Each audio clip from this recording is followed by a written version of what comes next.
Muy buenas tardes. Bienvenidos a esta plática de introducción a los primeros auxilios. Mi nombre es Jesús Sánchez Tejeda. Soy médico especialista en urgencias médico-quirúrgicas, egresado de la Escuela de la Secretaría de Salud del Gobierno del Distrito Federal, miembro de la primera generación de urgenciólogos. Con múltiples trabajos, he trabajado en el Seguro Social, en la Secretaría de Salud, para la Secretaría de la Defensa, en fin, una serie de cursos a lo largo de 33 años de especialista.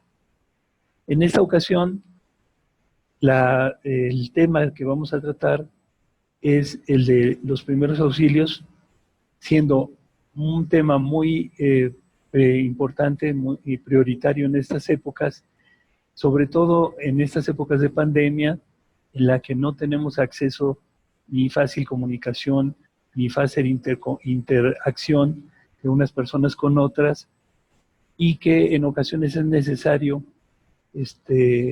esa ayuda, ese conocimiento, para poder, en un caso de accidente, poderle brindar a la víctima los conocimientos que se adquieran en esta plática, y de esa forma ser útiles no solo a gente desconocida, sino incluso a nuestros propios familiares. Es frecuente que en los domicilios se presenten accidentes que no siempre son de alguna manera sencillos. Algunos son de compleja resolución y sin embargo generan la necesidad de saber qué hacer en esos casos, de decir, yo puedo ayudar a mi familiar, a mi víctima, a mi vecino, a que salga de la mejor manera de este problema. En muchas ocasiones, con muy buena voluntad, pero con pocos conocimientos, esta intervención no es del todo agraciada. Puede incluso ser hasta letal o complicar el cuadro de la víctima, porque no solo hace falta entusiasmo, sino conocimientos de las situaciones que rodean un accidentado. Entonces, la intención de este curso es que ustedes, al tomarlo, al escucharnos, crezca en cada uno de ustedes la necesidad o la tentación, la curiosidad de saber más acerca de cómo se tratan los accidentes.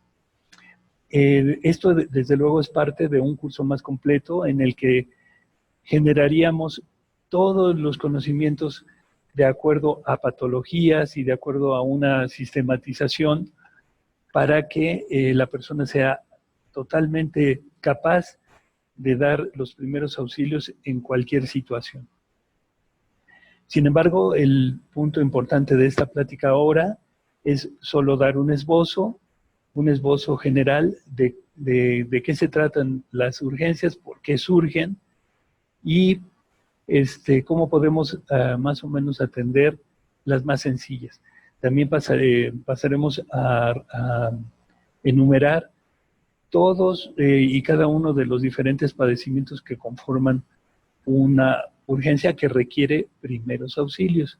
Y comentaremos someramente sobre los primeros auxilios en los que la población está inmersa por solo el hecho de existir, como son las situaciones impredecibles de clima, o como son las situaciones impredecibles de exposición a elementos. Bueno, ya habiendo hablado de esto, vamos a dar comienzo con nuestra presentación. Entonces, la introducción al estudio de los primeros auxilios es muy importante debido a que es más fácil que la gente actúe con conocimiento que improvisando en una situación en la que por demás los ánimos y los nervios están alterados, como es cuando hay una situación emergente dentro de la casa, dentro del trabajo o dentro de la vida diaria. Entonces, por definición, tenemos que los primeros auxilios son la atención que se presta inmediatamente a una persona, lesionada o accidentada en el lugar en el que sucedió el accidente antes de ser trasladada a un centro asistencial. O sea, todo lo que podamos hacer antes de que lo traslademos. En muchas ocasiones es suficiente con lo que hagamos, si lo hacemos de manera organizada, con lo que hagamos en los primeros momentos. Es importante,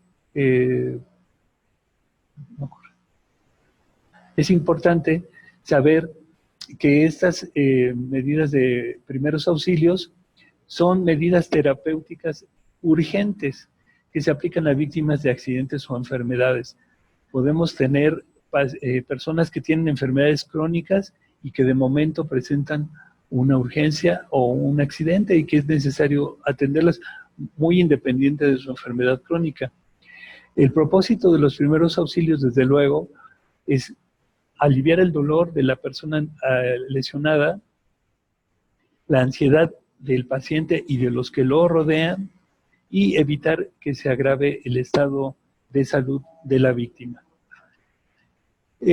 Por la historia, sabemos que el primer caso que hubo de agresión de un ser humano hacia otro es la historia bíblica de Caín y Abel, en la que los dos hermanos, al estar ofreciendo un sacrificio a Dios, entran en discusión debido a que la ofrenda de Abel es aceptada por Dios y la ofrenda de Caín no, lo que hace que Caín se enoje y agreda a su hermano con la quijada de un burro, dándole muerte.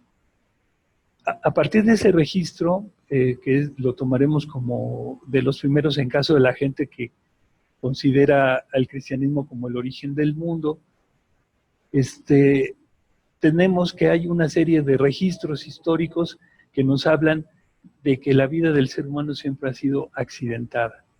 Sin embargo, también contamos con otros elementos arqueológicos muy interesantes, como lo están viendo en la diapositiva, que son los seres humanos que vivieron en épocas prehistóricas en las que se observa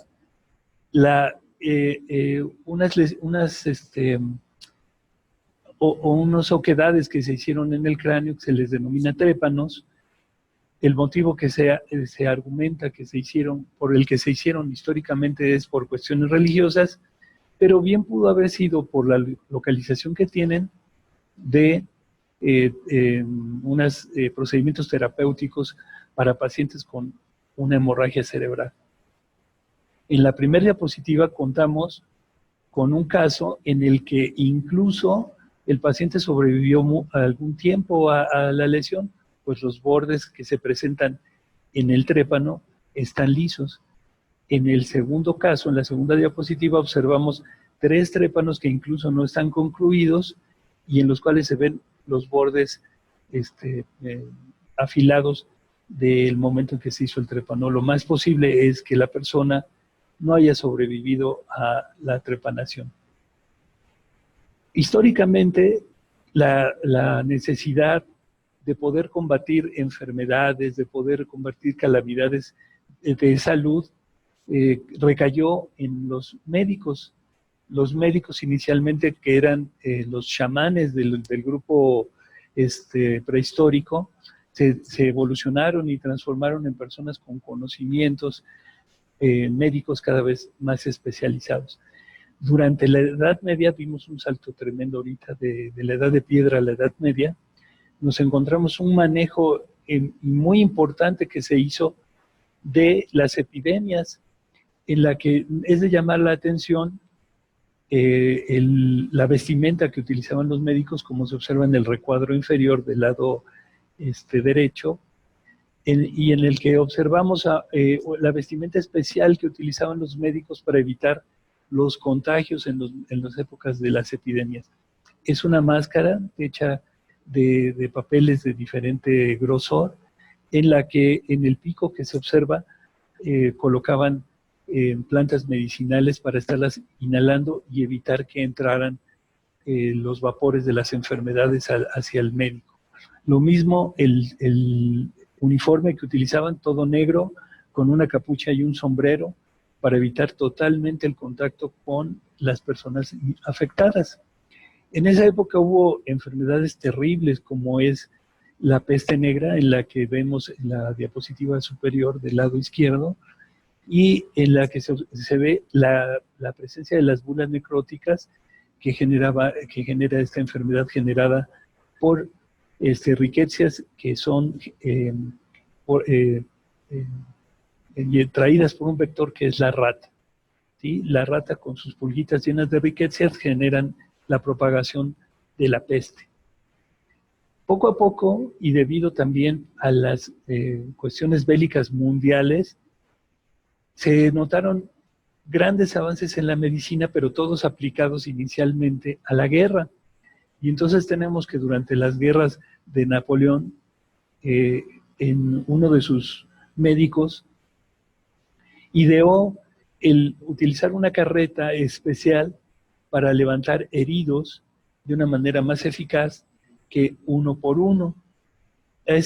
Y en ese mismo momento, al pasar con la carreta, revisaban la gente que tenía posibilidades de sobrevivir para seguir combatiendo, o la gente que no tenía posibilidades, pues incluso que estaba próxima a perder la vida.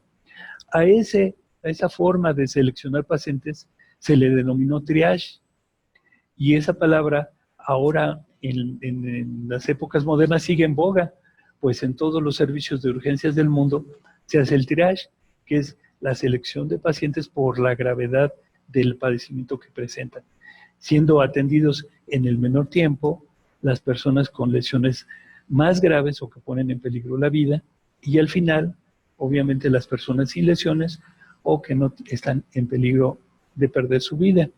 Así observamos en los centros médicos modernos la clasificación de triage que se coloca en todos los servicios de urgencias para evitar situaciones como las que observamos en la diapositiva, en la que está sobresaturado el servicio sin ser realmente todas urgencias importantes.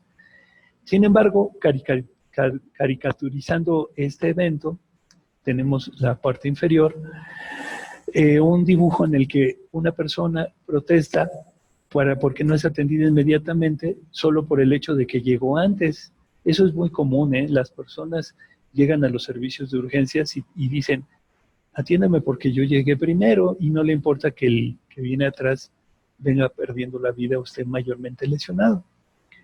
Por lo tanto, todo esto se debe de tener en cuenta porque los sistemas de salud están organizados para dar atención a las personas en las que está en peligro la vida con mayor prontitud o de manera más rápida.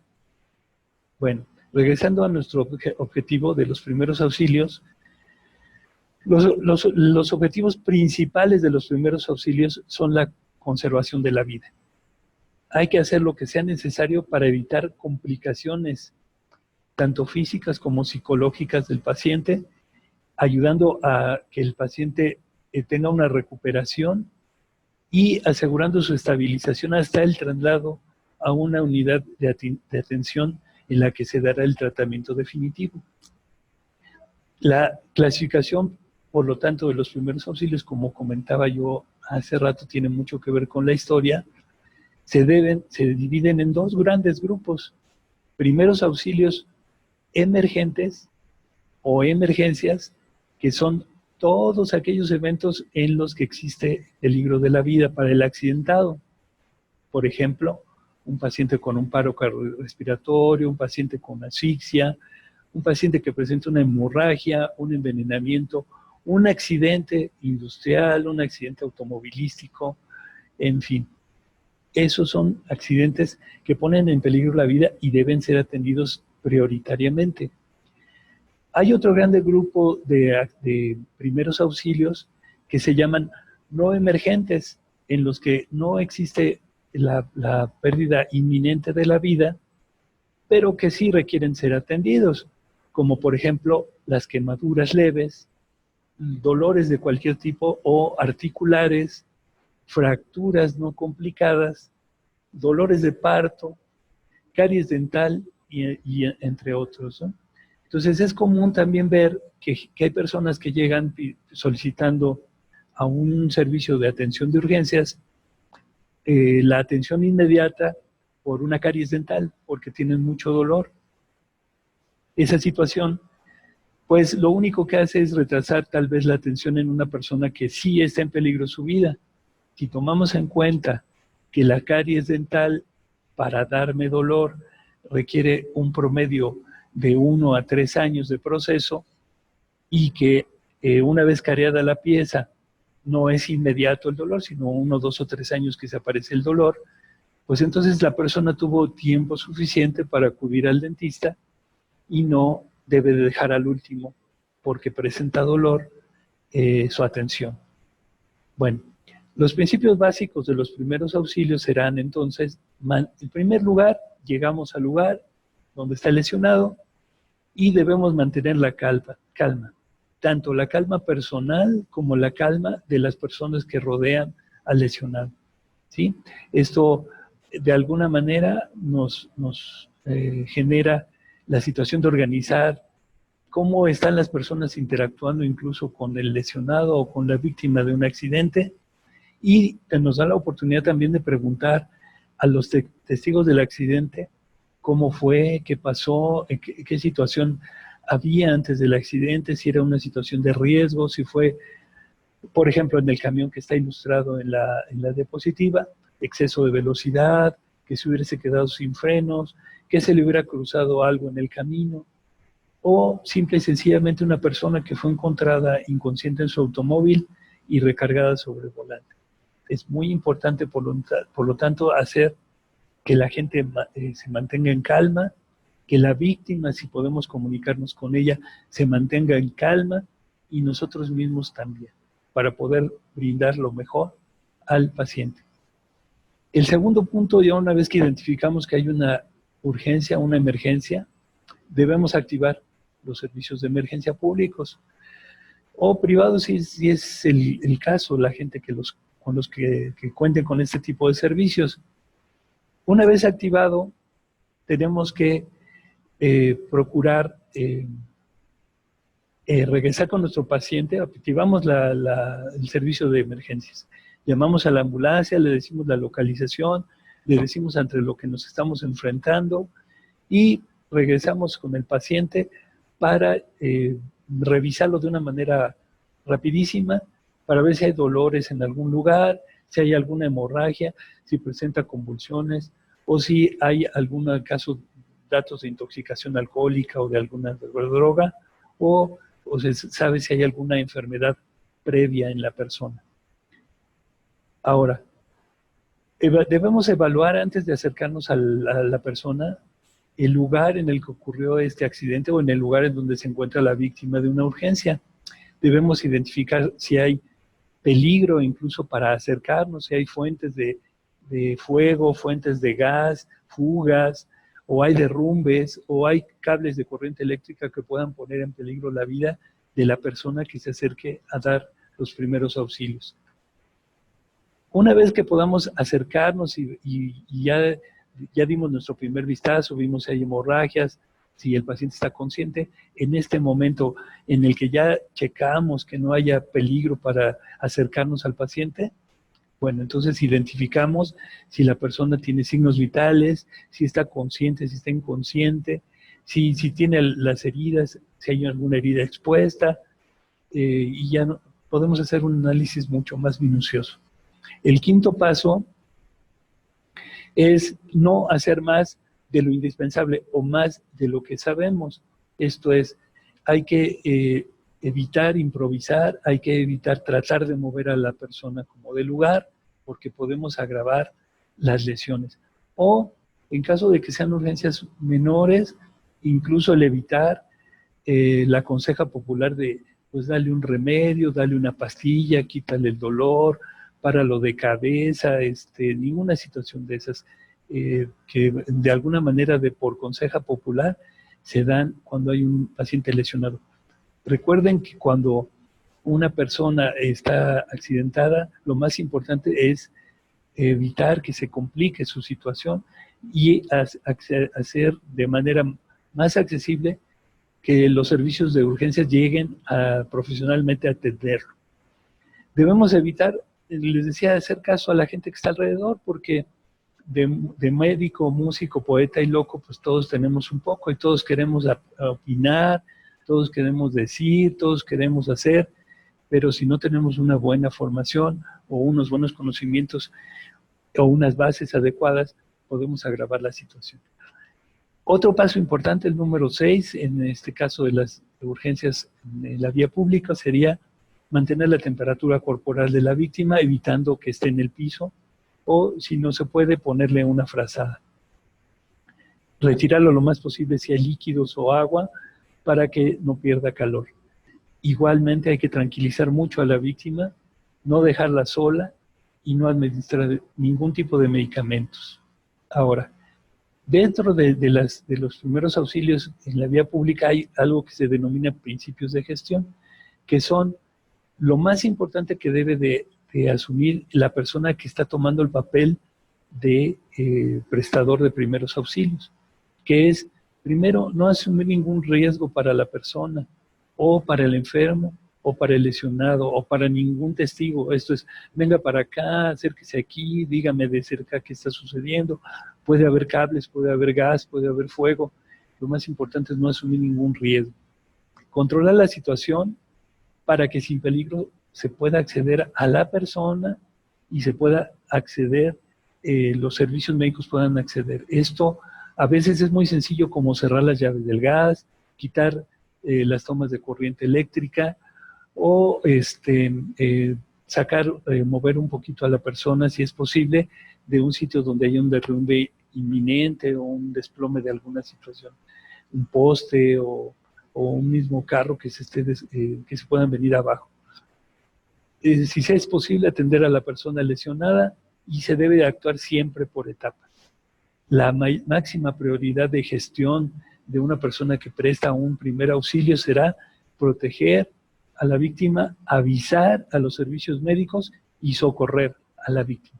Eso es lo más importante. Ahora, hay algo que denominamos los principales entornos de la emergencia, que sería varios grupos, como serían los accidentes personales y los accidentes que no dependen de las personas o incluso que dependen del clima. Iniciaríamos dentro de los accidentes personales las urgencias que son obviamente inesperadas, pero que se presentan con más frecuencia, que es, un ejemplo, el atragantamiento.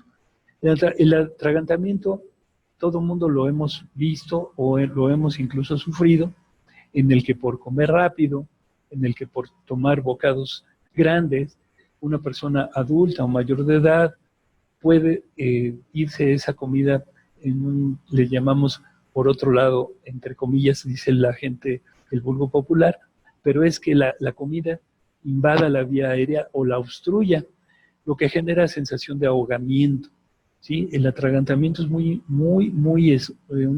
padecimiento muy estresante para el que lo sufre, porque presenta la disnea aguda, o sea, la falta de aire de manera aguda, y la necesidad de ayuda, la cual la solicitan con la vista, con los movimientos, con inquietud. La mejor manera bueno, también debemos tomar en cuenta la edad de la víctima de atragantamiento. Ahorita comentaba que podía ser un adulto mayor, en el que una prótesis dental no fija o una placa dental no bien ajustada puede obstruir la vía aérea. Un bolo de alimento mal masticado, mal cortado, puede obstruir la vía aérea, pero también debemos tomar en cuenta en los menores de edad o en los niños, el que se meten juguetes a la boca, que meten globos, sobre todo al estarlos inflando, hacen presión negativa con el tórax y son absorbidos por la vía aérea. El globo se aísla en la tráquea y dificulta la respiración. En un intento por ayudar a todas las personas, se debe, así como enseñamos a los niños que deben saberse su dirección y deben saberse su teléfono, debemos enseñarlos a hacer la seña internacional cuando nos estamos con un atragantamiento. Esto es, llevar las manos hacia el cuello, para avisarle a la gente que está alrededor que estamos sufriendo asfixia por atragantamiento y no es una broma, no es un juego o no es una situación pasajera, sino que se necesita ayuda. Es una solicitud de ayuda. Esta es una señal internacional de ayuda por atragantamiento. Lo que se recomienda actualmente son dos maniobras, que sería la maniobra de Heimlich, en la que se oprime el tórax, como se observa en la diapositiva, y la otra sería las palmadas en la espalda, que también están ya consensuadas como parte del tratamiento de una persona que está sufriendo este atragantamiento. Ahora, en el caso de que en la casa, en el trabajo, se presente una herida, debemos hacer la diferenciación entre cortadas, una cortada en la que puede sangrar, y una herida. La herida es de mayor profundidad, con mayor afectación de las partes internas del cuerpo que fueron lesionadas. La extensión obviamente es diferente, y por lo tanto el tipo de sangrado va a ser muy diferente. Pero como primeros auxilios debemos saber que ambas heridas inicialmente deben ser atendidas evitando que se continúe el sangrado. Debemos hacer compresión suave del sitio lesionado con una gasa estéril o con un trapo limpio para evitar que siga sangrando y tener mayores pérdidas. No importa la extensión de la herida, lo que importaría es que hagamos presión continua y suave sobre la lesión. Debemos evitar, por lo que les digo, es importante tener conocimientos, debemos evitar el colocar torniquetes. Muchas personas dicen, colócale un torniquete para que no sangre, y lo que estamos haciendo con el torniquete es evitar la circulación tanto de regreso como de entrada al sitio de lesión, y podemos agravar las consecuencias que tendrá esa herida, sobre todo neurológicas, porque hay disminución en la irrigación y eso puede llevar a daño neurológico. Y al rato tenemos problemas al mover la extremidad afectada, o incluso no poderla mover. Otro accidente en el que debemos de estar conscientes y preparados en el domicilio, porque es también muy común, son las descargas eléctricas. En el domicilio es común que la gente con las manos mojadas o llenas de jabón toquen o desconecten las clavijas eléctricas. O los niños incluso metan juguetes en las clavijas o en los sitios de conexión, y además las toquen con su lengua o con su boca, lo que esa descarga les genera una quemadura, evidentemente por corriente eléctrica. Dentro de la corriente eléctrica tenemos que tener en cuenta dos situaciones. Uno, lo que es la quemadura por flamazo, esto es, al hacer contacto y hacer tierra la corriente eléctrica, pero de una manera falsa, suelta flama, hace una flama, esa flama quema, y esa quemadura se trata como una quemadura que no es de corriente eléctrica, una quemadura normal. Pero en ocasiones la corriente eléctrica sí penetra al cuerpo, y entonces hace lo que se denomina arco voltaico. Esto es, tiene un sitio de entrada y tiene un sitio de salida. Ese tipo de quemaduras son especiales, son quemaduras que deben ser manejadas dentro de una unidad médica. Sin embargo, a veces son no necesariamente las más aparatosas. Una quemadura por corriente eléctrica con entrada y salida puede tener únicamente una lesión del tamaño de la cabeza de un alfiler de entrada y una lesión del tamaño de un frijol de salida, lo que ocasiona que la gente diga, pues no tiene gran lesión, a lo mejor le puedo poner una pomada y así dejarlo. Y no, la corriente eléctrica pasó por el cuerpo de esa persona, generando quemaduras internas y generando alteraciones en el funcionamiento interno de los órganos. Normalmente la electricidad viaja por por los tejidos que presentan menor resistencia al paso de la misma electricidad. Esto es, todos los tejidos u órganos que contienen mayor cantidad de líquido. Por lo tanto, la corriente eléctrica viajará más fácilmente por las arterias y por las venas, siendo los órganos más afectados el corazón y, en segundo término, los órganos que tienen alta irrigación, como es el vaso, el hígado o los intestinos. Es importante también tomar en cuenta la función del riñón. Cuando sufre una persona una quemadura, las sustancias tóxicas que se liberan y sobre todo la liberación por destrucción celular eleva la cantidad de potasio circulante en el organismo. Esas sustancias tóxicas que se generaron por la quemadura más el potasio elevado genera daño en el riñón. Y entonces una persona con una quemadura eléctrica no debe de ser ni intentar ser atendida en un domicilio. Siempre debe de acudir a un sistema de atención de urgencias, activar el sistema de atención de urgencias. Otro caso común que puede suceder tanto en la vida diaria como en la vía pública son las luxaciones. Al ir caminando, el tobillo se invierte, se resbala la persona o sufre una contusión en el hombro por alguna situación, se le empuja o se cae, y entonces el hueso sale de su articulación y se presenta lo que se llama luxación. Estas luxaciones pueden ser complicadas porque si se abre la piel se les denomina luxaciones expuestas. Si no está abierta la piel son luxaciones simples. Realmente el manejo para un médico en un servicio de urgencias es un manejo relativamente sencillo.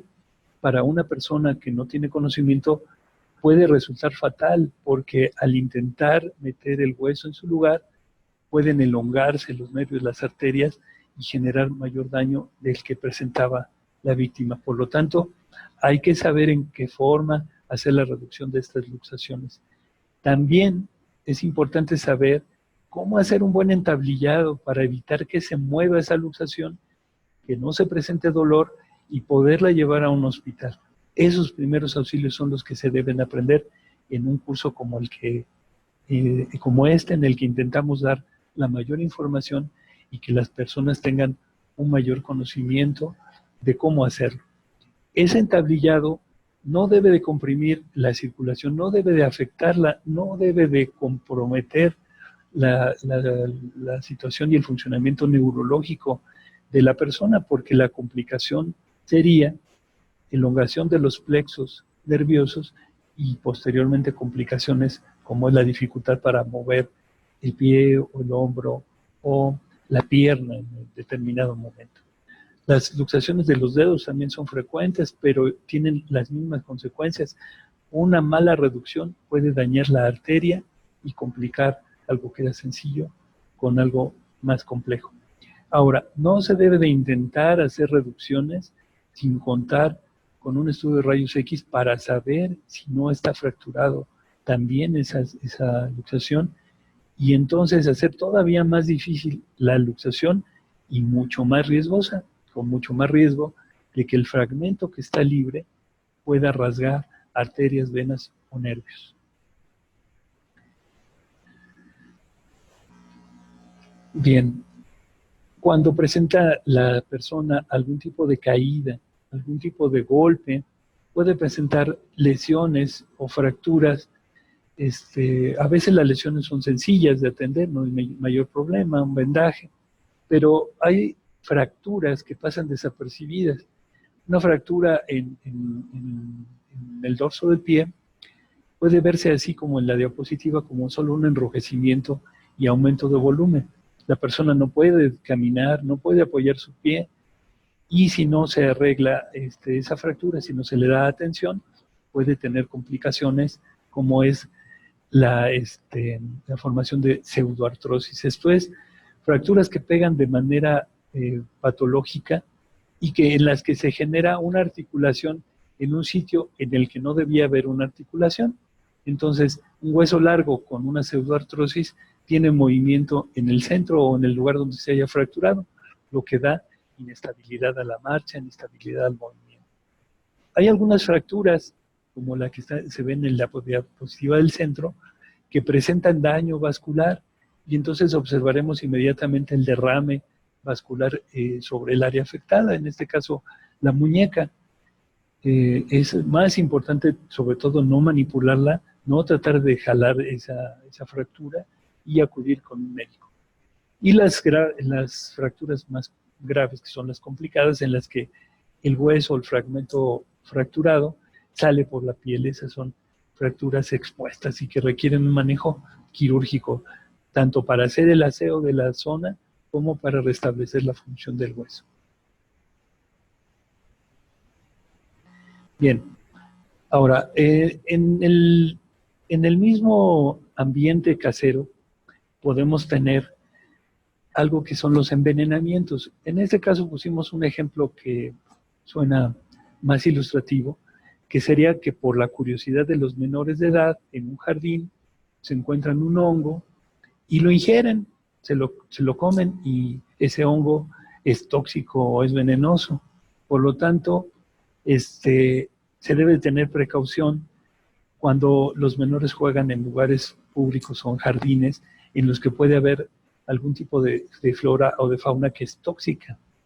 Si ocurre esto, inmediatamente es acudir a un servicio médico, evitar los antídotos caseros, que dar leche, que hacer lavado, que muchas cosas, porque esto generaría incluso en algunos casos absorción de las toxinas de esos hongos o de esas sustancias y generar mayor problema. En otras ocasiones, la intoxicación no es por sustancias tóxicas de las plantas, sino por bacterias que las han colonizado, como el caso de alimentos contaminados que al ingerirlo nos generan cuadros gastrointestinales. Esta intoxicación puede ser por mal manejo de los alimentos o por contaminación al momento de prepararlos. Por lo tanto, es importante, sobre todo en estas épocas en las que tenemos mucha posibilidad de que los productos no estén tan procesados cuando llegan a nuestro domicilio, tener la acuciosidad de lavarlos uno por uno y refrigerarlos de la manera más fresca posible, conservarlos de la manera más fresca, evitando que se echen a perder. Los productos perecederos, no guardarlos por largo tiempo y evitar consumirlos, obviamente, en la vía pública. Ahora, un último tipo de intoxicación que también es común dentro de las familias es la intoxicación por medicamentos, que pueden ser dos vertientes. Una, los menores de edad que por curiosidad se toman los medicamentos que ven de los adultos, ven que el adulto está tomando sus medicamentos y ellos los van a tomar jugando. En esos puede haber una sobredosis, sobre todo si tienen algún sabor dulce estos medicamentos, jarabes o algunas cápsulas o comprimidos que tienen un sabor dulce, y entonces el menor se los ingiere, presentando datos de intoxicación dependiendo del medicamento que hayan ingerido.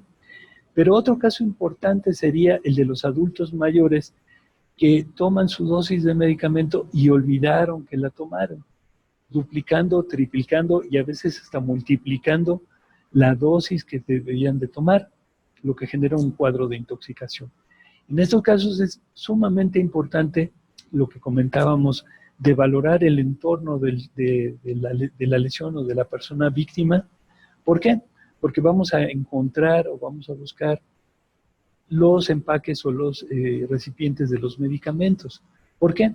Porque es muy importante que el médico que atienda esta urgencia sepa qué medicamento se tomó, en qué cantidad se tomó y cuánto tiempo tendrá aproximado en que se tomó, para poder tomar las medidas necesarias de hacer lavado gástrico y colocar los antídotos necesarios dependiendo del medicamento ingerido.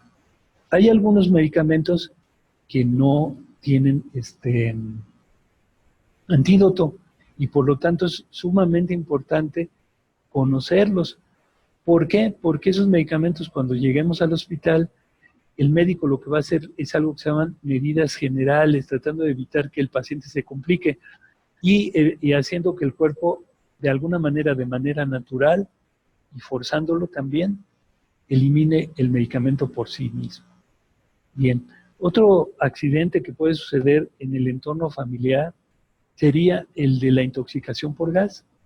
En las épocas de frío, la gente hace uso de calentadores, tanto de leña como de gas, pues para tener su casa un poco más caldeada. Y con esto, si el horno en el que ponen la madera a calentar no tiene una buena salida o está obstruida, puede hacer que el humo ingrese a la vivienda y las personas que viven ahí lo inhalen. Si están dormidas, pues igual no van a despertar con la zozobra hasta que ya sea muy inminente que están intoxicados. Si tienen suerte de despertar, muchos ya no despiertan. Debemos tomar en cuenta que, por ejemplo, el dióxido de carbono no tiene olor, entonces no necesariamente debe oler ni a quemado, ni a gas, ni a nada de esto, sino que simple y sencillamente hay una fuga de combustible, de la mala combustión, y el CO2 o el dióxido de carbono entran a la habitación y generan la muerte de las personas. En ocasiones esa intoxicación por dióxido de carbono sucede en los automóviles. Hay personas que se meten a sus automóviles utilizando la calefacción del mismo carro para calentarse, pero muchos carros tienen fuga de los escapes y ese gas entra al habitáculo generando intoxicación. En estos casos, la atención de urgencias, los primeros auxilios, lo mejor que podemos hacer es ventilar la zona, tratar de sacar a las personas que se encuentran en ese sitio a un lugar en donde haya aire corriente y puedan respirar. En el 90% de los casos esto es suficiente para que la persona se recupere. En muchos casos requieren, solo en el 10% de los restantes, requieren en muchos casos manejo ya hospitalario porque los gases generan alteración de la hemoglobina, la convierten en carboxihemoglobina y esta no suelta tan fácilmente su molécula de carbono. La hemoglobina tiene una afinidad un poco mayor hacia el carbono y entonces no hay un buen intercambio gaseoso. Esto va a requerir entonces de un manejo con gases terapéuticos como es el oxígeno en una unidad médica. Bien. Puede suceder también en la intoxicación por artículos de limpieza. Recordemos que muchas personas guardan solventes o detergentes en recipientes que son no adecuados para ello, como son los recipientes de refrescos o recipientes de dulces o de alguna situación atractiva para menores de edad, los cuales los ven, como tienen colores llamativos, verdes, amarillos, los menores los toman, los ingieren. Es muy importante saber si la víctima ingirió un jabón o ingirió un solvente. ¿Por qué? Porque un paciente con ingesta de solventes, sobre todo derivados de los hidrocarburos, no se le debe hacer lavado gástrico, porque eso conlleva el riesgo de que los gases y el mismo hidrocarburo pasen a la vía aérea de manera accidental y generar una situación mucho mayor por una neumonitis química. En los jabones es muy importante evitar dar antídotos, porque muchas veces también hacen reacciones químicas en el estómago que pueden generar que se hagan úlceras o que se abran los órganos por el calentamiento de la reacción química en sí, una quemadura local en el estómago por calentamiento por reacción química. Ahora, las quemaduras. Muchos, todos nosotros yo creo, el 90% hemos sufrido algún tipo de quemadura. La quemadura más común que sufre el ser humano, pues es la quemadura por exposición a los rayos del sol. Y muchas personas que van a los centros vacacionales o a algún lugar soleado, presentan quemaduras por sol. Esas quemaduras presentan la mayoría de las veces enrojecimiento, cuando mucho, porque son quemaduras de primer grado, o se hacen de primer grado superficial cuando se presentan ámpulas. Sin embargo, estas ampollas se rompen, la piel se recupera y lo único que hay que hacer es rehidratar esa piel. En otros casos, las quemaduras pueden ser por algunos agentes químicos, como ácidos, o bien por aceites calientes o por agua caliente, lo que genera quemaduras de segundo grado que pueden ser superficiales, pero también pueden ser profundas. Una quemadura de segundo grado superficial presenta las fricciones que estamos observando en la parte superior del lado derecho. Un paciente con una quemadura de segundo grado profundo, como la que se observa en el cuadro inferior del lado izquierdo, ya presenta una situación rojiza, porque hay afección de la dermis, y es un paciente que requiere un tratamiento un poco más invasivo. Y en el último caso sería un paciente con una quemadura de tercer grado, ya sea por químicos, por cáusticos o por agua caliente, que se llaman escaldaduras, por líquidos calientes se llaman escaldaduras, y presenta este tipo de quemaduras en el que el grosor de la quemadura involucra las 3 capas de la piel más el tejido inferior de la piel, que puede ser el músculo o incluso las capas de grasas. Este tipo de quemaduras no duelen, son insensibles porque ya los nervios, las terminaciones nerviosas desaparecieron, pero el pronóstico pues es mayor. En estos 3 grados de quemaduras, los más dolorosos evidentemente son los de primer grado, porque la afección de los nervios, al quemarse solamente y estimularse la dermis, me genera mayor dolor. La mayoría de las veces son las personas que más aquejan es el dolor, y lo que hay que hacer es aislar esa quemadura, primero enfriarla, después de que esté enfriada bien, que esté a temperatura ambiente, colocar algún tipo de aislamiento para que el aire no esté estimulando los nervios, y hacer sus curaciones. Por lo tanto, los primeros auxilios que se recomiendan en una persona, en su casa, como conseja, sería enfriar la herida. ¿Y cómo vamos a enfriar una herida? Bueno, pues colocamos la zona afectada en un torrente de agua que debe ser a medio ambiente, no agua fría ni agua caliente, una agua a medio ambiente. Con esa agua, haciéndola correr por el sitio lesionado, vamos a lograr que la temperatura que se localice en el área quemada se iguale a la del cuerpo, y por lo tanto no siga avanzando el daño celular, y también disminuya el dolor, la sensación ardorosa. Evitar, en lo más posible, colocar sustancias oleosas, porque los aceites conservan el calor. Entonces, no utilizar aceite de ningún tipo, ni cremas que contengan grasa de ningún tipo, porque conservan el calor. ¿Qué vamos a hacer? Enfriar la herida. De segundo, cubrirla. Tercero, acudir con el médico. Evitar los remedios caseros, evitar lo más que se pueda las cremas.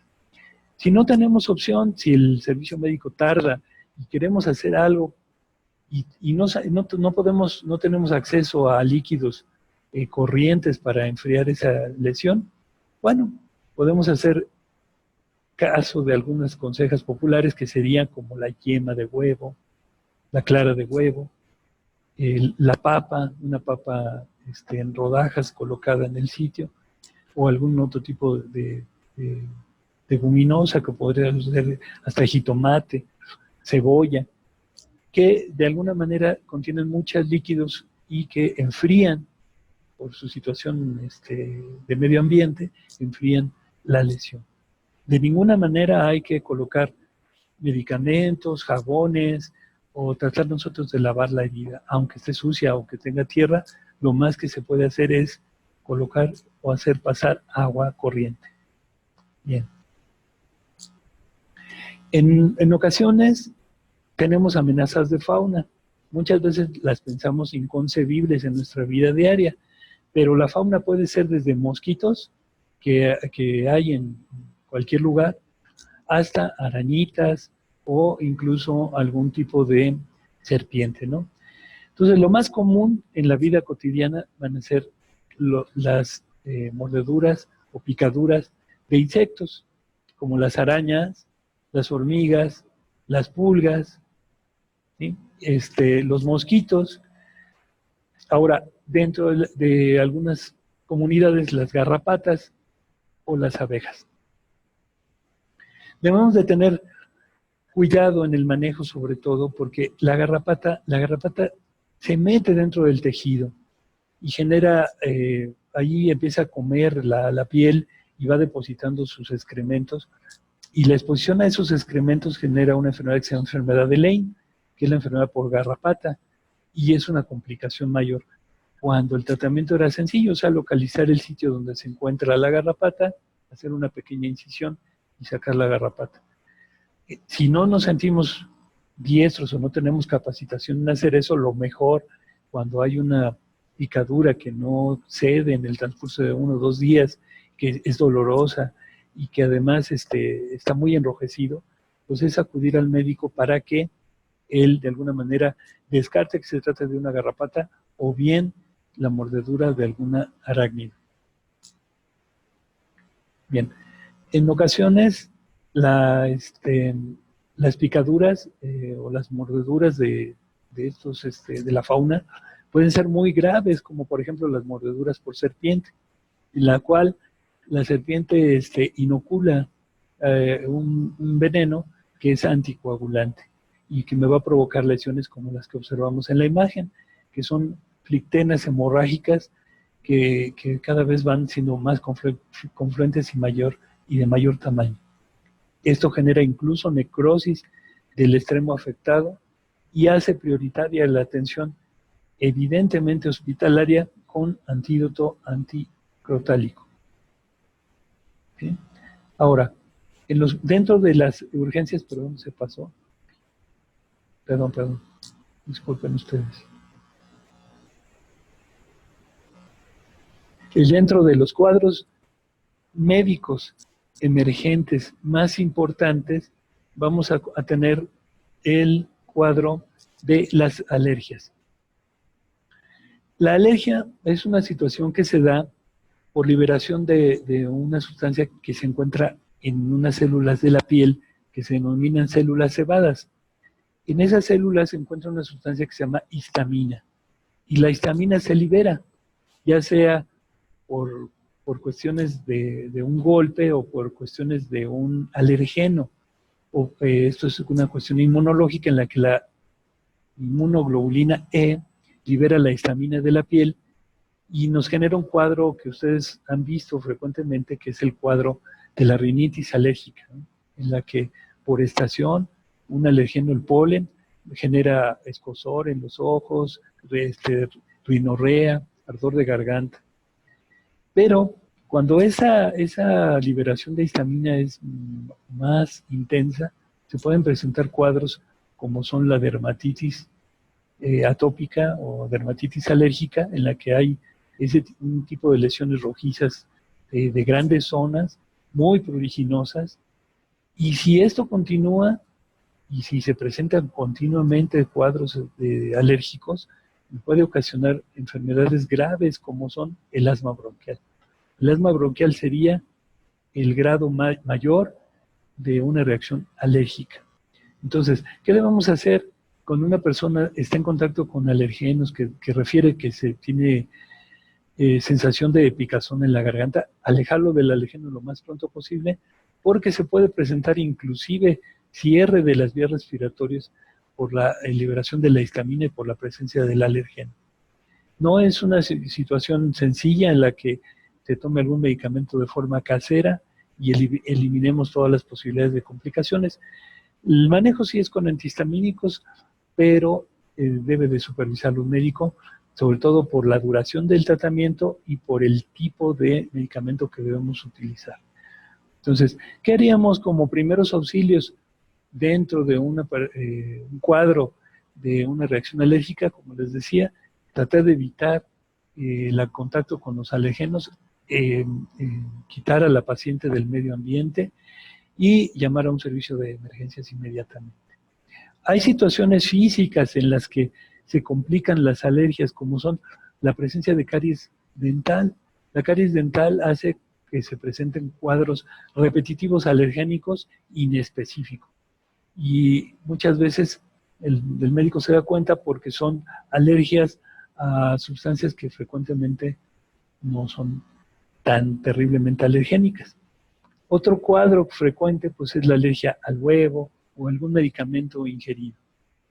Por lo tanto, ante cualquier presencia de prurito generalizado o localizado, pero constante, y que además empieza a afectar mayor zona de la piel, lo mejor es acudir a un servicio médico para que hagan la diferenciación. Otro caso interesante y en el que podemos ayudar mucho como personas que estamos siendo testigos de esta situación es el cuadro de un ataque cardíaco. El ataque cardíaco es conocido pues, como infarto agudo al miocardio. Tiene dos fases, una fase previa que se llama cuadro anginoso, en la que la obstrucción de los vasos que nutren al corazón es parcial, y el infarto en la que la nutrición de los vasos es total. Y entonces se presenta una zona de necrosis y eso es lo que se denomina infarto. Por lo tanto, ahorita, por pura semántica, se darán cuenta que infarto es una situación en la que se para el riesgo sanguíneo de alguna parte del cuerpo. El más conocido de los ataques de isquemia o de falta de circulación es el del corazón, el ataque cardíaco.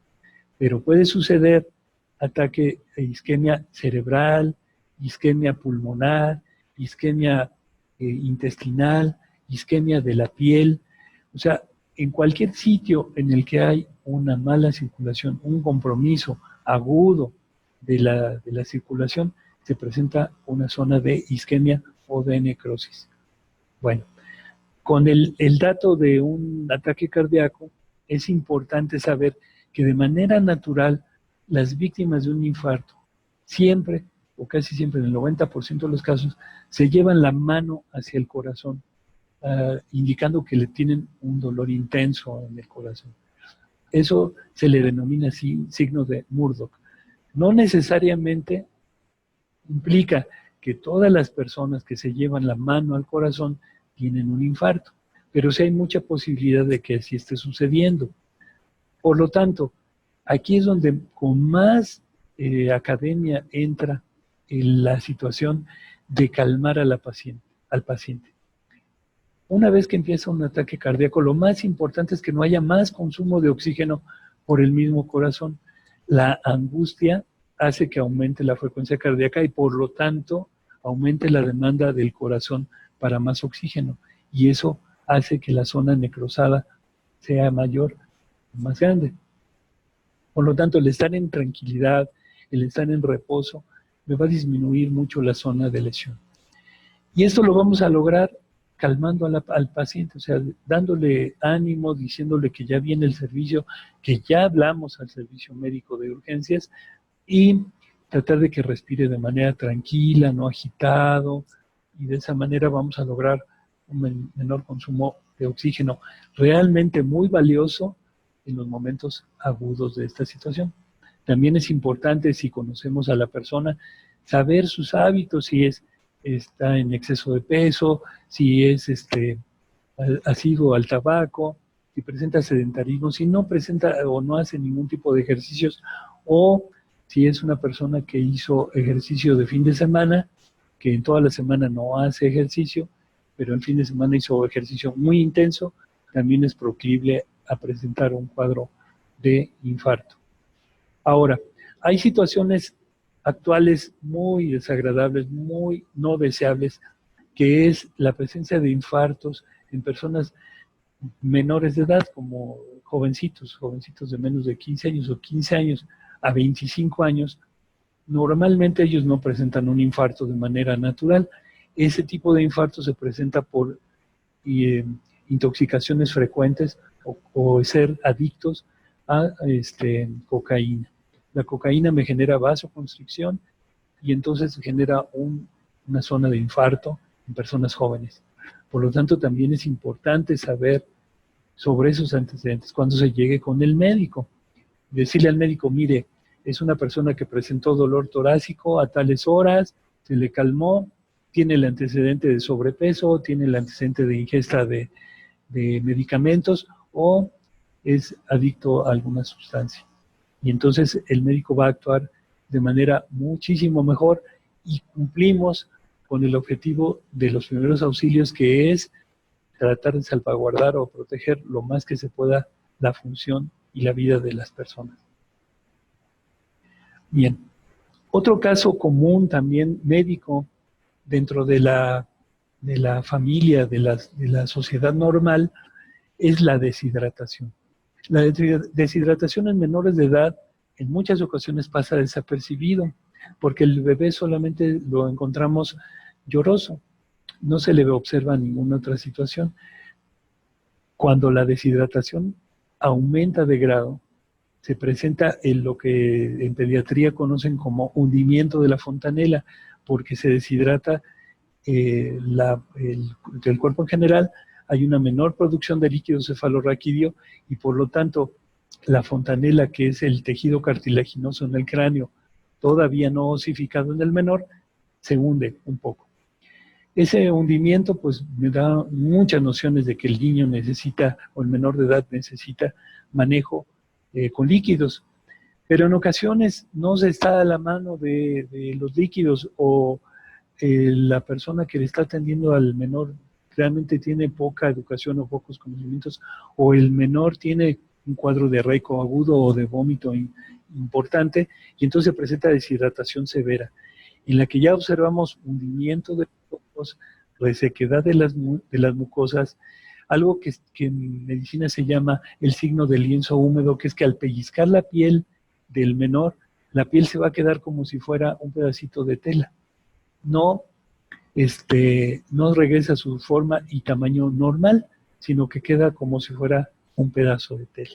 Esta situación es grave, el menor requiere manejos hospitalarios, manejo de rehidratación en forma aguda. Pero, ¿qué podemos hacer? Otra vez, como primeros auxilios, es ofertar el mayor número de líquidos en tomas que podamos a un menor. Recordemos que los menores de edad no solamente toman leche, sino también deben ingerir líquidos libres, que es agua, en una cantidad que el pediatra debe decirles, y dársela, ofertársela, porque con eso vamos a evitar mayores complicaciones. Que la situación de la deshidratación pues es un cuadro severo y grave. Debemos tomar en cuenta que los bebés y los menores son muy lábiles, sobre todo a los cambios de temperatura. Y sin embargo, tampoco es al 100% todo esto. Esto no son recetas, todos debemos adaptarlo de acuerdo al ámbito y al momento. En una ocasión, ahorita recordando, me hicieron recordar en algún momento de mi formación como residente de urgencias médicas, rotando por un servicio de pediatría. Tuve la desgracia de ver a un niño así deshidratado como ese, ¿no? Hijos de una persona que no sabía leer ni escribir y no le daba líquidos a su bebé, únicamente le ofrecía la leche y la leche entera, entonces el niño cada vez estaba más deshidratado. ¿Sale? Entonces hay que tener mucho cuidado con eso. Ahora, vamos a seguirle y comentamos otro caso muy común realmente es el de los desmayos. El desmayo hay que tener mucho cuidado porque puede tratarse de un síncope. ¿Cuál es la diferencia? El desmayo, pues una persona lábil por una emoción, sufre pérdida temporal del despierto, se recupera y no tenemos mayor problema.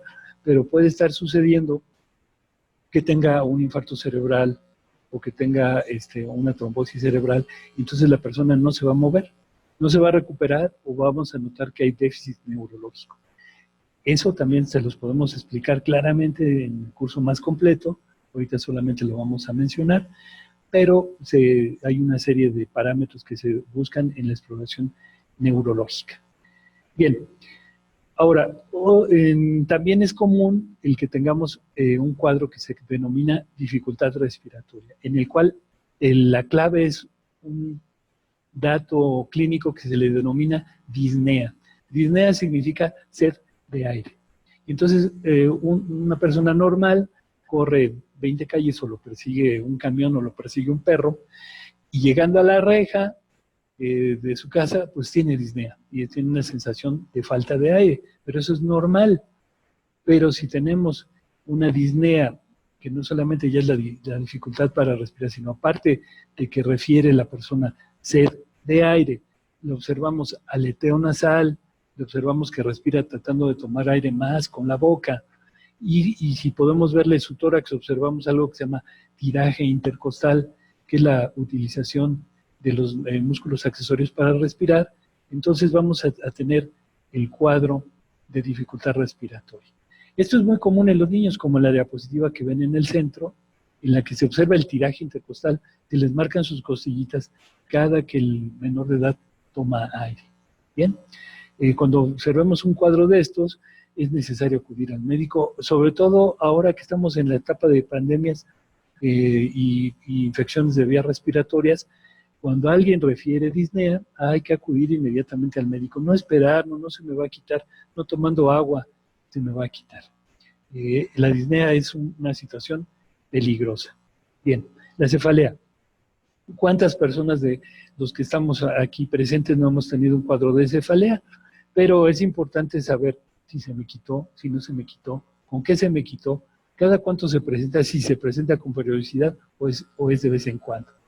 Un cuadro que de repetición es muy importante en el historial médico, porque me va a decir de qué se trata. Si se trata de una migraña, si se trata de un tumor, si se trata de una contusión, también me puede dar cefalea, o simple y sencillamente una situación de estrés en la que tenemos cefalea por estrés, lo que se denomina comúnmente como jaqueca, ¿no? El dolor de cabeza, que también es una excusa de algunas mujeres para no hacer la cena, la jaqueca. El dolor abdominal. El dolor abdominal es difuso, es una situación a veces muy inespecífica, pero puede ser el inicio de una situación grave.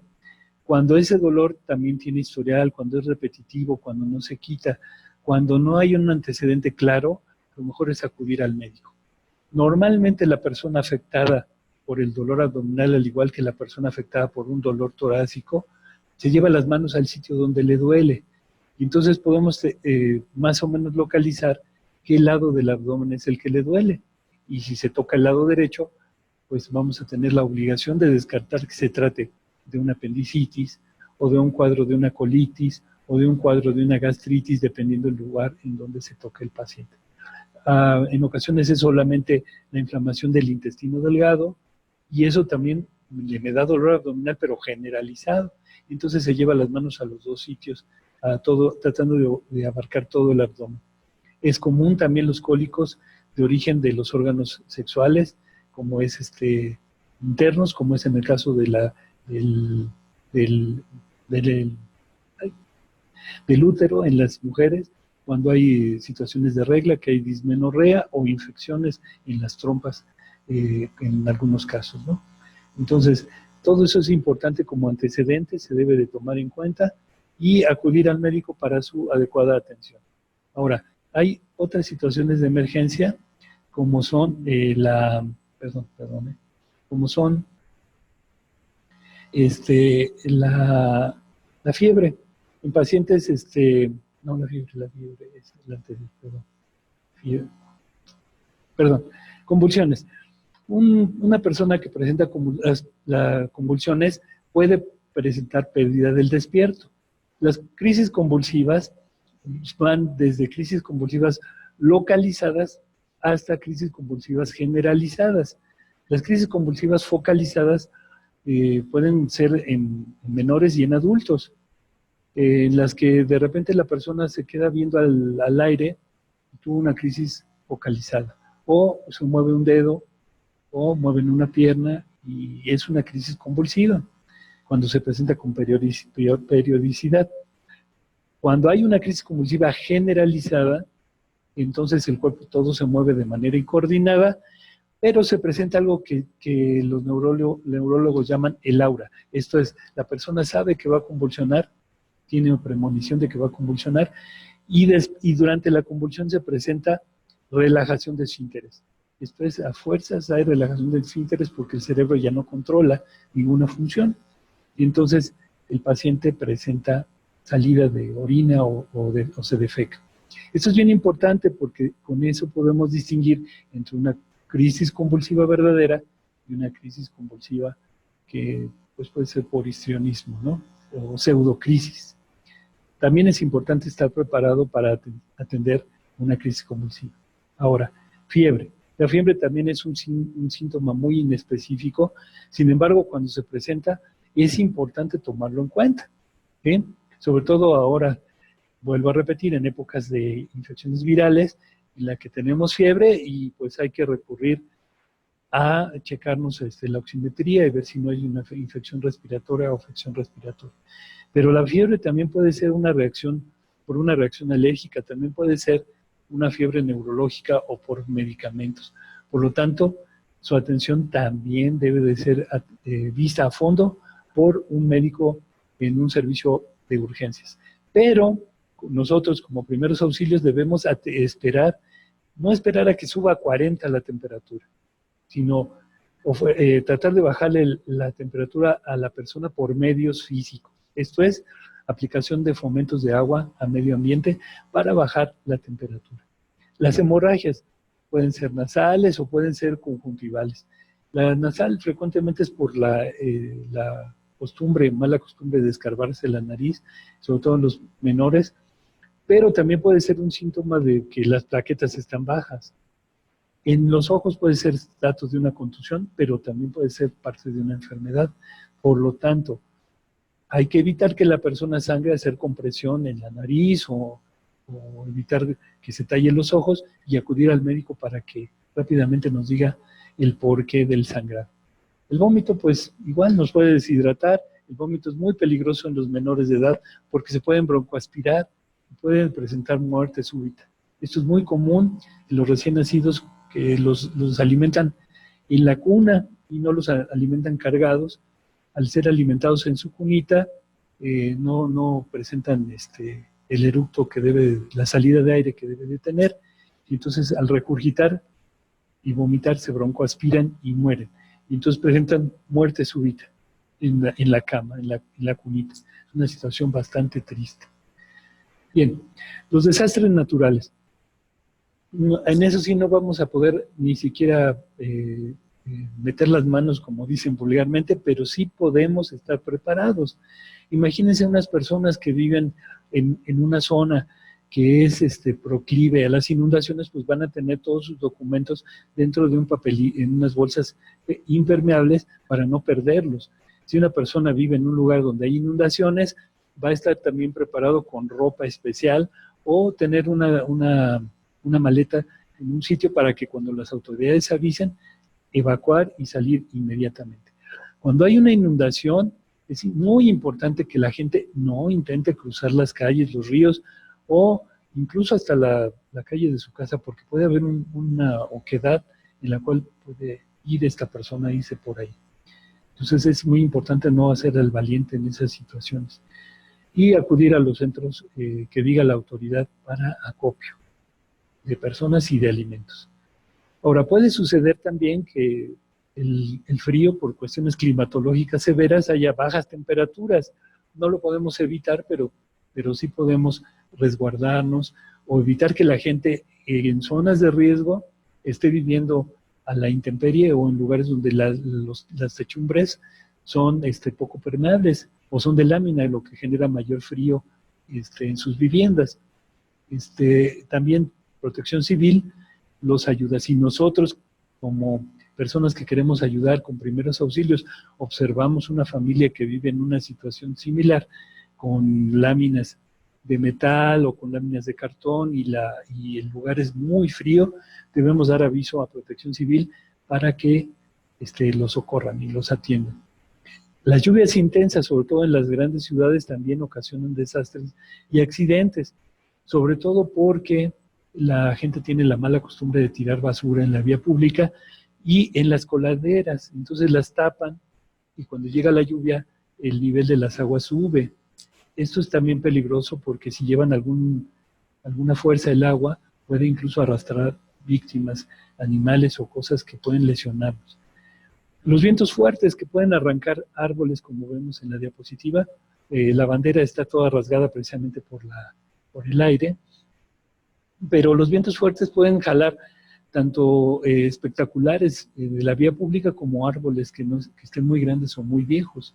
Por lo tanto, también Protección Civil, una de sus tareas es la de revisar la vía pública y dar normatividad, con una normatividad para evitar árboles muy grandes que deben ser cortados, muy viejos también que deben ser removidos o espectaculares que sean peligrosos. Bien. Ahora, estamos de moda con esto de las epidemias y debo mencionar también como primeros auxilios que esto es terriblemente antiguo desde la antigüedad y otra vez nos remitimos a la Biblia. Una de las primeras epidemias registradas, por lo menos en nuestra literatura judeocristiana, es precisamente las 7 plagas de Egipto, en la que esas epidemias cayeron sobre Egipto para que pudiera salir el pueblo judío. Sin embargo, los egipcios tienen un antecedente de atención de epidemias, sobre todo de peste negra, en el reinado de Dosel II, en el que el gran maestro, el gran visir era Imhotep.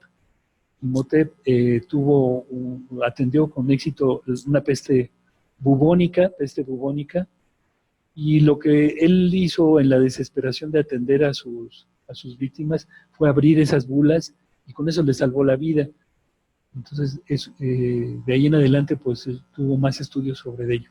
Imhotep es reconocido como el padre de la medicina, posiblemente sea uno de los mentores de Hipócrates en cuanto a que fue quien lo inspiró en algunos de sus estudios, no porque se conocieran, obviamente, tienen diferencia de siglos, pero es muy importante todos sus aportes en la ciencia, en la arquitectura. Es el creador de la pirámide escalonada de Saqqara, que es la primer pirámide que se construyó en Egipto. Entonces es muy importante. Pero recordemos que en la vida moderna tenemos también el registro de epidemias respiratorias, como anteriormente el H1N1, y en la actualidad pues el coronavirus, y por eso en los transporte público, aparte de tener cubrebocas, pues hay que tener mucha precaución para evitar los contagios. Y las grandes plagas que ha habido en el mundo, que incluso México también tuvo, que fue el de cólera, invasión por cólera, apenas hace unos 20 años que tuvimos en México, una invasión de cólera que empezó en Perú y que llegó hasta acá, hasta México, por infestación del vibrio en los peces, ¿no? Y entonces la gente que consumía pescado crudo fue contagiada inicialmente y después pues por contaminación de aguas. Entonces es muy importante el manejo médico y el manejo de primeros auxilios dentro de una epidemia. ¿Cuál sería el manejo de primeros auxilios dentro de una epidemia? Pues llevar a cabo las medidas que dicte la Secretaría de Salud o los médicos especializados para evitar la propagación de las epidemias. Entonces, el utilizar cubrebocas en este momento es una medida de primeros auxilios súper importante. El estornudo de etiqueta es otra medida súper importante. ¿Qué otra medida? Evitar las congregación de personas, de más de 50 personas, discúlpenme el exabrupto, y evitar estar con mucha gente, las aglomeraciones, es evidente para nuestra propia salud. Ok. Los siniestros, pues estar preparado en siniestros que podemos generar nosotros mismos, como por ejemplo las fugas de gas. En esta fotografía pongo una foto histórica de un año en el que, en 1980, en el que voló toda una calle de San Juan de los Lagos. Tenían ellos el servicio de gas subterráneo, el gas por ductos, y hubo una fuga, no se dieron cuenta y explotó. Ese gas no tiene olor, no lo adicionan con ningún tipo de olor, y entonces toda la calle voló, hizo esa zanja terrible, y el mercado también. No hubo lesionados porque fue en la madrugada, pero hay que tener mucho cuidado. Los deslaves es gente que vive en lugares muy cercanos a cerros que se pueden desgajar, o que viven incluso sobre cerros que se pueden desgajar. Eso hay que tenerlo muy, muy al pendiente. Ahora, aquí les quiero platicar los siniestros, como son los temblores y los terremotos, y por eso voy a hacer un poquito más de plática, ya no tanto de primeros auxilios, sino un poquito de conocimiento en general. En el año de 1985 hubo un terremoto que casi devastó toda la Ciudad de México, los grandes edificios. Uno de los grandes afectados fue la zona de Tlatelolco, y en la diapositiva primera que se ve es el Hospital General de México, que se vino abajo con todo esto, torre médica de 8 pisos. Los esfuerzos de la ciudadanía por sacar a las víctimas pues fueron recompensados con mucha gente que pudieron sacar, pero resulta que observadores extranjeros vieron la situación que se ve en las diapositivas de en medio, que es que sacaron a la gente sin ninguna técnica. Esto es, los jalaron de la cabeza, de los pies o donde pudieron, y los llevaron como pudieron, cargando y sin inmovilizar a los centros de atención. En ese entonces no se tenían tantos conocimientos como ahora, pero hizo que los extranjeros pues se les pararan los pelos de punta por la falta de técnica en el sacar a las víctimas de los escombros. Y entonces se le propuso al gobierno de la Ciudad de México la creación de un curso que se llamó Curso de Urgencias Médicas, Médico-Quirúrgicas, que iba a seguir un programa del gobierno de Francia. El gobierno de Francia daba el programa médico, el gobierno de la ciudad ponía los médicos y los estudiantes para esa nueva rama médica, y la promesa era que al terminar de estudiar, los médicos, urgencias médicas, los iban a mandar a estudiar a Francia, a rotar un año, para poder tener una comunicación entre los dos países. Por desgracia, quiero comentarles que eso fue solo un sueño. Gracias a nuestra corrupción número 1, la gente se robó las becas, se robó el dinero y nunca se hizo el intercambio. Entonces, pues se perdió. Sin embargo, a partir de ahí, 1985, surge la necesidad de hacer una especialidad en México, y surge la especialidad de la cual orgullosamente pertenezco y la cual fui primera generación, que es la especialidad de urgencias médico-quirúrgicas. Ahora solo se llama urgencias médicas, y que se empezó a dar como clases ya de posgrado en los hospitales de lo que se llamaba Departamento del Distrito Federal, Servicios Médicos del Departamento del Distrito Federal, ahora llamado Secretaría de Salud del Gobierno de la Ciudad de México. Es una especialidad que dura 3 años después de terminar la carrera de médico cirujano, y en la cual se llevan a cabo enseñanzas de todo este tipo de manejos, tanto prehospitalarios como hospitalarios. Ahorita hemos tratado de mencionar la mayoría de los manejos prehospitalarios, que pues es lo que podríamos hacer nosotros como primeros auxilios, pero todo esto también tiene una gama enorme de lo que se hace dentro de un hospital. Vuelvo a hacer un poquito de propaganda. Si ustedes están interesados, podemos ahondar cada uno de estos puntos. De hecho, cada uno de los puntos que se tocaron en el temario de atención primaria o de primeros auxilios se harían más intensivos, más exhaustivos, y al final se les daría un reconocimiento de haber tomado el curso para las personas que así lo decidan. Ahora, ¿por qué es importante? Porque teniendo no solo intención, como las gentes que aparecieron en estas diapositivas, que tenían una gran intención de salvar víctimas, pero no tenían conocimiento, aquí podemos hacer la diferencia. Debemos ofertar el conocimiento para que ustedes pongan la intención, y entonces hagamos una simbiosis en bien de todos nosotros. Bueno, en la siguiente parte vamos a hacer una demostración sobre un paciente con ahogamiento. Entonces, ahogamiento por atragantamiento. Ese es el diagnóstico claro. Entonces, está la persona en el restaurante comiendo tranquilamente y de repente un objeto, un bocado grande, y entonces empieza la dificultad para deglutir y después para respirar. Entonces, el primer movimiento que les decía yo, debemos enseñar a todos nuestros, la gente de nuestra casa, de nuestro hogar, es que haga la seña internacional de ahogamiento. Esto es, llevarse las manos a la boca, al cuello, y hacer la señal, me estoy ahogando. ¿Por qué? Porque posiblemente no pueda hablar, no puede decir, oigan, se me fue mal el pan, me estoy ahogando. No, llevarse las manos al cuello. Es la señal internacional de me estoy ahogando. Segundo paso, todo esto lo vamos haciendo en cámara lenta. Obviamente, cuando alguien se está ahogando, no, a ver, vamos, no, tienes que correr, ¿no? Rápido, rápido. Entonces, el segundo paso sería inclinar a la persona un poco y darle unos golpes en la espalda. Los golpes deben ser secos y ubicados entre las dos escápulas, ¿sí? En ese sitio, a la altura más o menos de donde empieza la escápula y entre las dos, se da el golpe en la espalda, así. No sé si alcancen a ver, lo vamos a voltear. Sería aquí en esta zona, ¿sí? En la parte alta. Se dan 2 golpes y se espera. Son golpes fuertes, y golpes secos. De tal manera que tiene 2 objetos esto. Uno, si el objeto está muy cerca de la vía oral, se va a salir.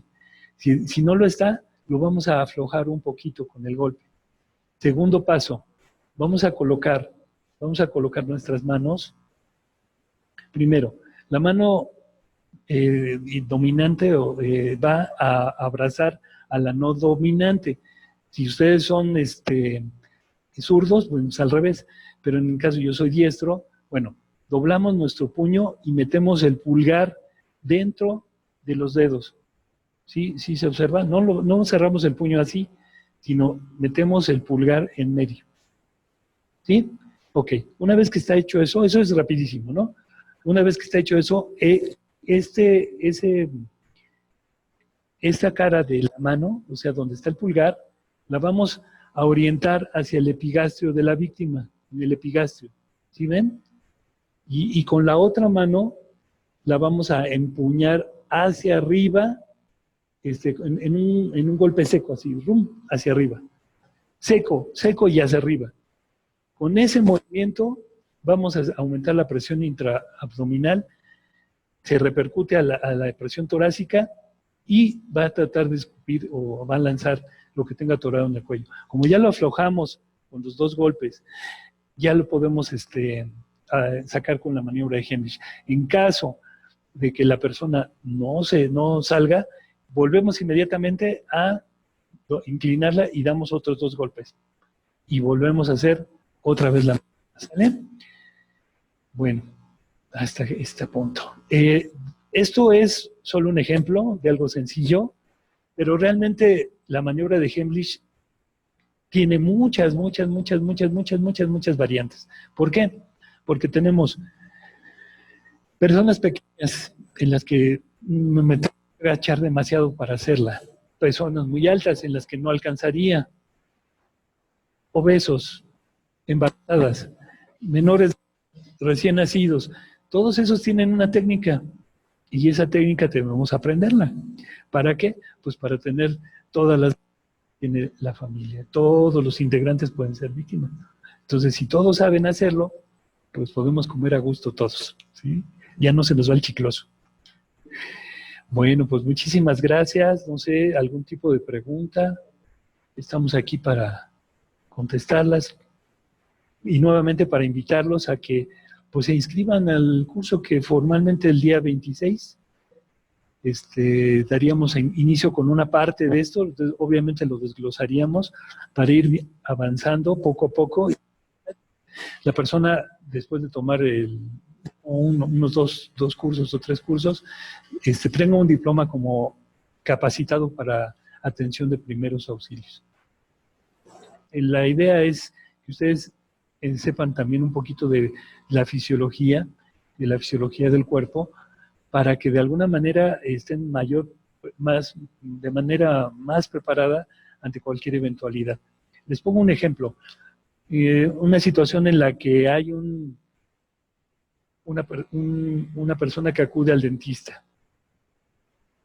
Y entonces llega con el dentista, lo sientan en la silla y el dentista le coloca la anestesia local. El paciente le sacan su muela y a los 2 minutos de que sale del consultorio empieza con inflamación de toda la cara y al poco tiempo no puede respirar y ¿qué hacemos? Resulta que era alérgico a la gilocaína.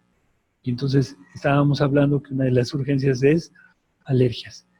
Si nosotros sabemos qué hacemos rápidamente para que esa persona no se complique, pues su pronóstico va a ser mejor. Y es algo tan trivial como que acudió a que le sacaran una muela.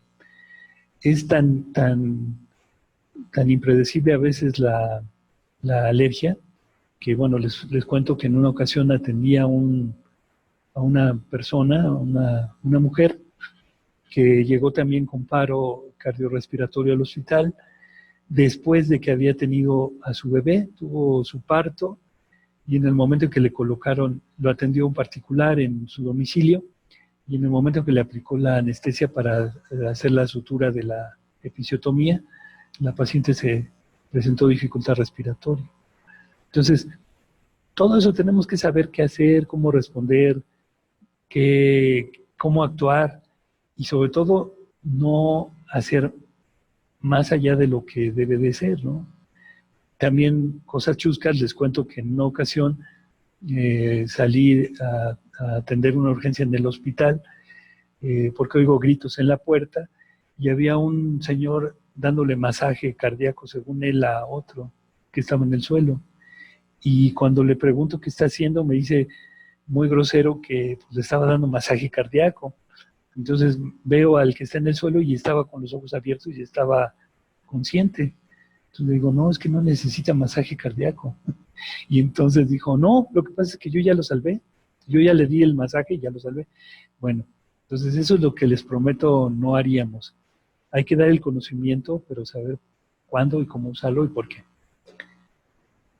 Buena tarde, dice, segundo grado, ¿cree que es recomendable aplicar miel? Bien, no, la miel es muy buena para la cicatrización y quedaría bien aplicar la miel después de la quemadura, ya varios días después. En agudo no porque es caliente, no es caliente, sino, ¿cómo me explico? Evita que se enfríe la herida, la mantiene con temperatura elevada por el exceso de azúcar, de glucosa que tiene. De hecho, si ustedes tocan un poco de miel y se la ponen en la mano, van a sentir calientito, porque no permite la evaporación de los líquidos y no permite la igualdad de temperaturas. Entonces, miren, en quemaduras el problema es que el sitio de la quemada es como el sitio que está en el fuego o el sitio que está lesionado, es como si pusiéramos un sartén sobre la lumbre. ¿Qué parte del sartén va a estar más caliente? Pues evidentemente el centro, o donde está la flama. Pero, ¿qué parte del sartén quema?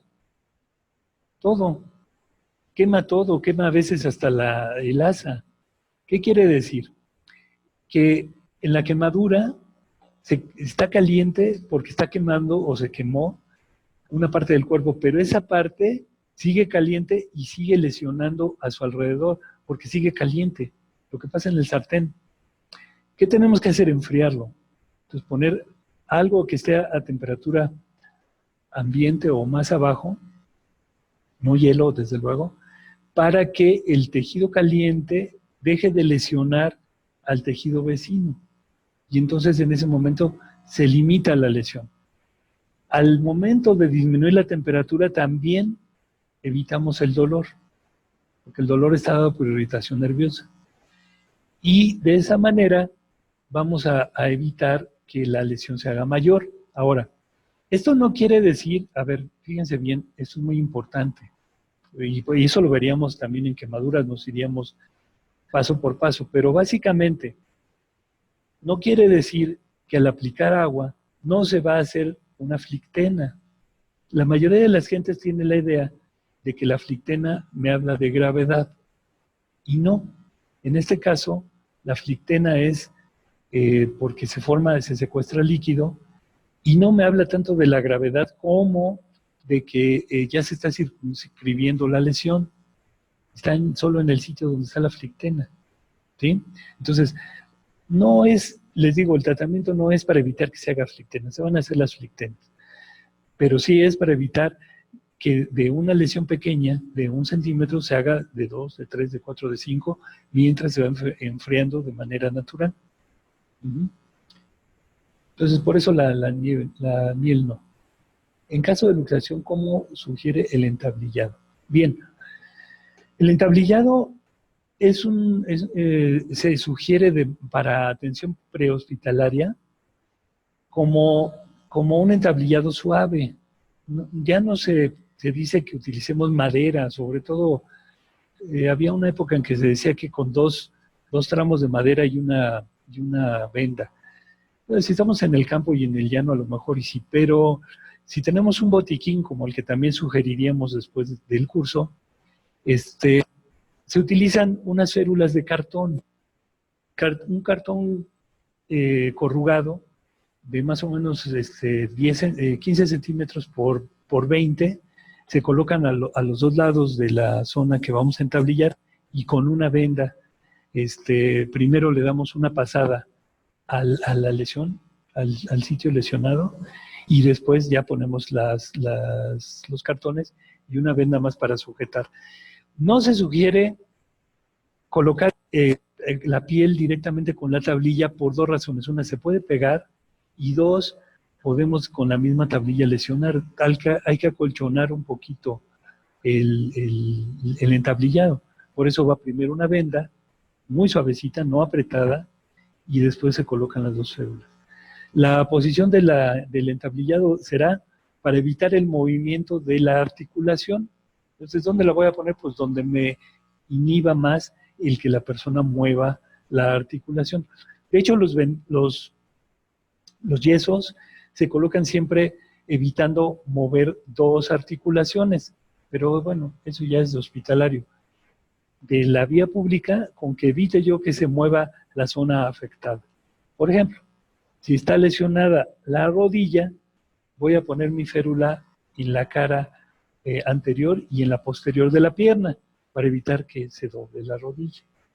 Si es en el tobillo, la voy a poner en los lados para evitar que el movimiento lateral se desate, pero de hecho de por sí el movimiento hacia adelante, hacia arriba y hacia abajo, lo voy a evitar con el vendaje. ¿Sí? Lo voy a evitar con el vendaje. Voy a colocar la férula a los lados del tobillo, y con un vendaje en 8 voy a evitar el movimiento de caída del pie. Eso más o menos sería a grosso modo, ¿no? Un montón de personas, esa saltada le dan un golpe en la cabeza. Sacarle sangre, ¿qué podemos hacer? ¿Qué dice? Le dan un golpe en la cabeza. Miren, aquí es muy interesante, sí es importante esa pregunta, ¿no? En los hospitales donde yo trabajaba, en el hospital regional número 25 del Seguro Social, ahora ya lo demolieron, se cayó por el último temblor. Vivimos una situación de golpes en la cabeza interesante. Esto es, la gente ahí asaltaba esperando que su víctima pasara por la esquina, y la estaban esperando en la esquina, y a escondidas, o cuando iba pasando le pegaban en la cabeza.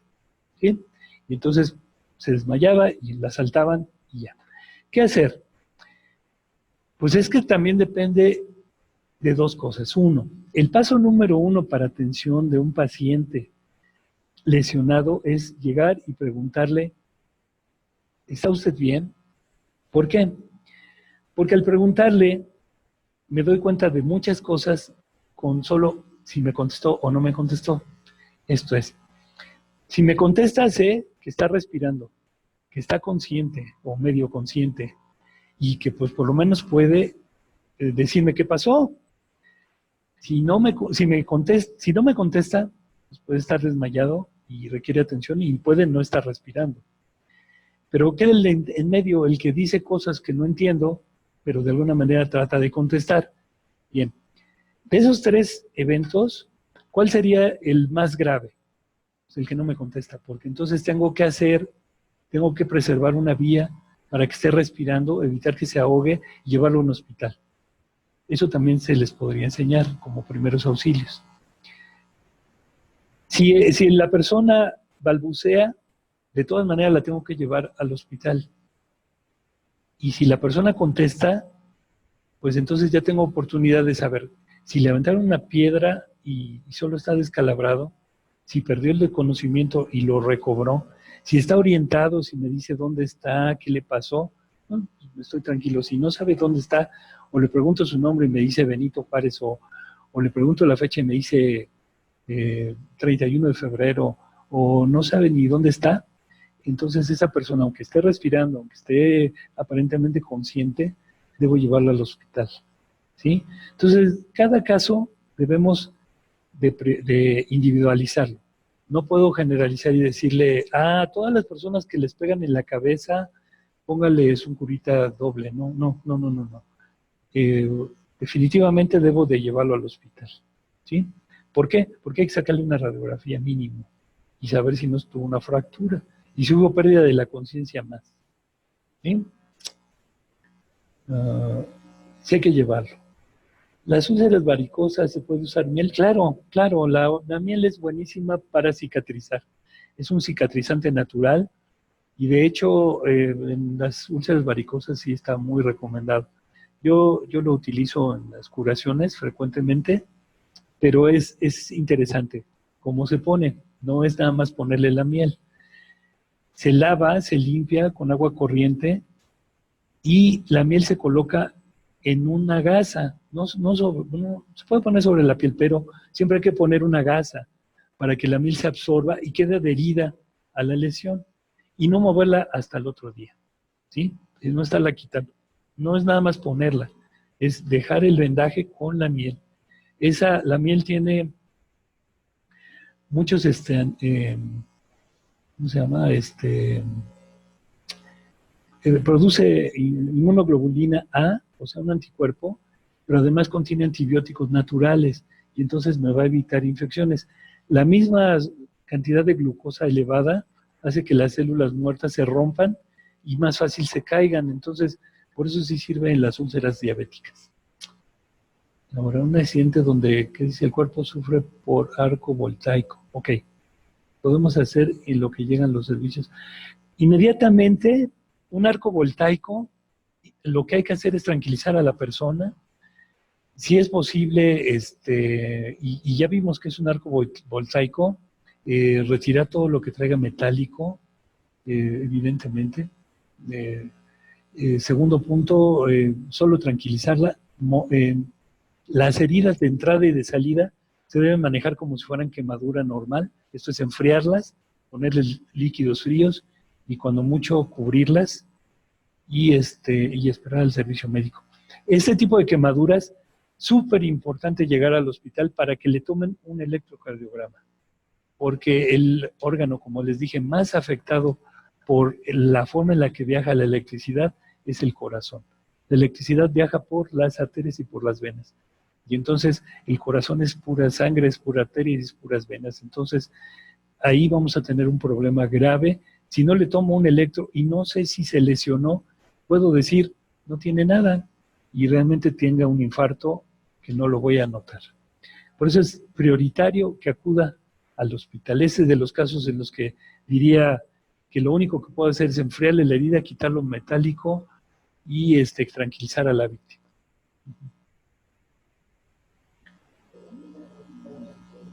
No, mencionaba que las personas están convulsionando. ¿Cómo se puede apoyar mientras llega al servicio médico? Sí, cuando una persona sufre crisis convulsivas, Lo más importante, fíjense bien, no es el tratamiento porque eso quite las convulsiones. Había una conseja popular desde que yo era niño, que era de que les metieran una cuchara en la boca. Y con eso se les quitaba una. O dos, que les torcieran las manos. No sé para qué. ¿Qué tenemos que hacer? Uno, evitar que se lesionen. Como lo presentan movimientos incoordinados, sí vamos a tratar de sujetarlos. Eso sí. Vamos a tratar de evitar que se muerdan, porque al mismo tiempo están contracturados todos los músculos. Entonces pueden morderse la lengua, incluso se la pueden arrancar. Por eso sí, hay que tratar de poner una batelenguas o una cuchara entre los dientes, para que no pueda cerrar la boca y no se lesione. Y lo vamos a sujetar. Normalmente una crisis convulsiva se termina pronto, no duran mucho tiempo. La persona queda desorientada, evacuada, orinada, como ustedes quieran, pero se recupera el despierto, queda un poquito desorientado. El problema es cuando se presenta una nueva convulsión, y eso se le llama estado epiléptico, que continúe y continúe convulsionando. Es cuando más rápido necesita atención médica. Entonces, si una persona presenta una crisis convulsiva, ¿qué tenemos que hacer mientras llega el servicio médico? Evitar que se lesione, sujetarla y evitar que se muerda. Con eso que hagamos es suficiente. Y esperar a que llegue una atención médica profesional y lo lleven al hospital. Bien, pues muchísimas gracias, muy buenas tardes y de nuevo les hacemos la invitación para el día 26 y bueno, le dejo la palabra aquí a la señorita Celia. Bueno, pues muy interesante esto que aprendimos con usted, doctor. De hecho, él escribió este libro, Educación para la Salud, el doctor Jesús Sánchez Tejeda, pues qué interesante. Y esto que nos platicó es muy poquito de los casos tan graves que él ha atendido. Son unos casos sorprendentes y que se han atendido de una manera eficaz. Ahorita por la situación, el curso que tenemos el 26 de septiembre lo vamos a tener virtual, pero va a estar muy amplio porque vamos a estar de las 10 de la mañana a las 4:30 de la tarde. Entonces, pues todos están invitados, llámenos y con gusto les daremos la información. Vean.